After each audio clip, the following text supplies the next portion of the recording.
Hey guys, Luis Cuevas here with MakeNorthTexasHome.com and Remax Cross Country, and today I wanted to talk to you about the home buying process.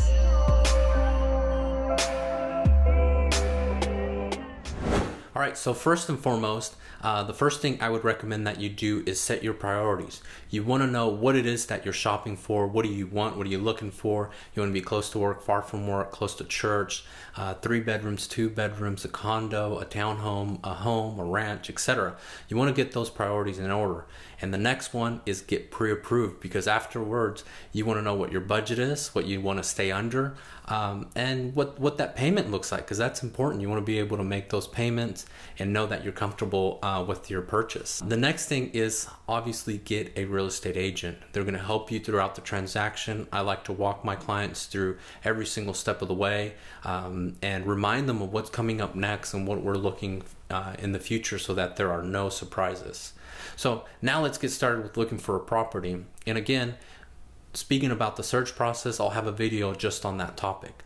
But I have access to the MLS, which I will share with you, the client, access to that, so you get the most up-to-date listings and accurate information. The reason that's very important is because in a DFW market, which is very hot, the market moves fast, and unfortunately sites like Zillow, Redfin, Trulia, etc.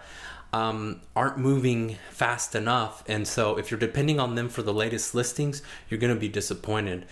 You'll see that they'll still have some listings that you know they are saying is active, when in reality they're already under contract.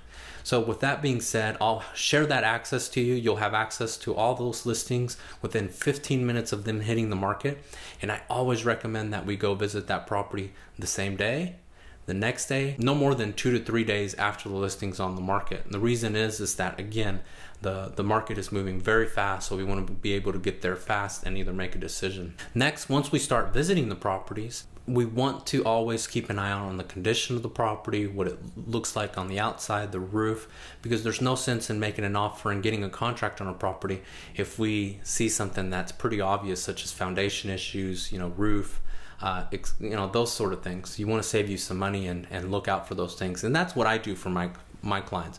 I'm looking at the roof, I'm looking at the soil line, their previous foundation repairs, all those little things. I'm keeping an eye out for you.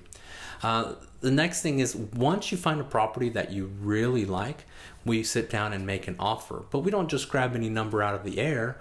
Keep in mind that an offer is not only the sales price, but it's also, terms and conditions. So maybe you want to do a quick move-in date. Maybe you want to offer to purchase this for them, take that off their plate. There's all sorts of variables. I think too often people get stuck on the sales price. Know that there are many other variables in the contract and that you can negotiate and put your offer together to make it attractive for them, not just the sales price. But one of the things that we do with the sales price is we look in the MLS system to see what the comparables are, the comps, to see what properties are selling for, so that we know what this property should be priced at. Remember, the seller can list their property at any price that they want. It doesn't necessarily mean that that is the value of the property. So we do some verifying, and then we put our offer together. Let's assume they accept it. Once they accept it, we'll have 3 fees we've got to pay and take care of right away. Number 1, the earnest money. Number 2, the option. And the option's going to run, a couple $100s, whereas the earnest money will usually be about 1% of the sales price. So a $200,000 home, roughly $2,000. And again, remember, I'll have an individual video on each of these topics. The third one is to hire that inspector and get them scheduled as soon as possible. Once those 3 things are taken care of, the inspector will go out, take care of their duties, and we can either go out to the property with him. Once he's done, he can walk us through and he'll give us a report. We'll sit down, we'll go over that report, we'll point out what's important to you, what you want fixed. Remember, you're under the option period, which means you can back out for any reason, so the seller's aware of that.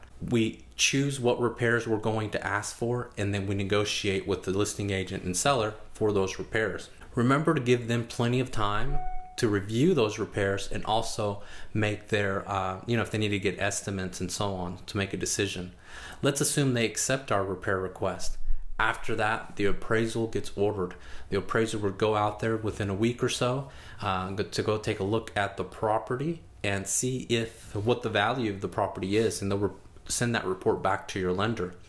That could be the third negotiation. If that appraisal does not hit the value of the sales price, we'll have to go back and negotiate with the seller. Keep in mind, not only are we negotiating right up front on the sales price that we all agree on, but we'll also negotiate again on repairs, and we'll negotiate again once it comes to the appraisal.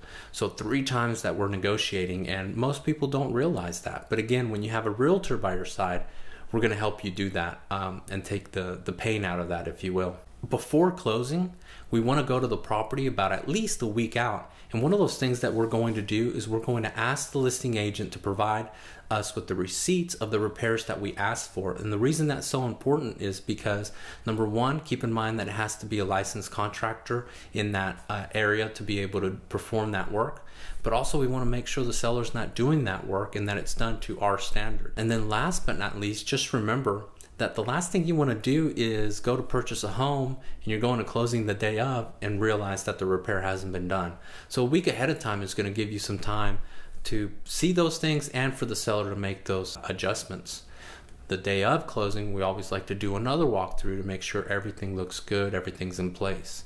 The reason for that is because when you go to sign at the title company and then the lender calls and tells you it's funded, it's your property. So if you didn't do a walkthrough and there turns out to be a problem, it's now your problem, not the seller's. And I've seen that happen, and the way I've prevented it is by showing up beforehand.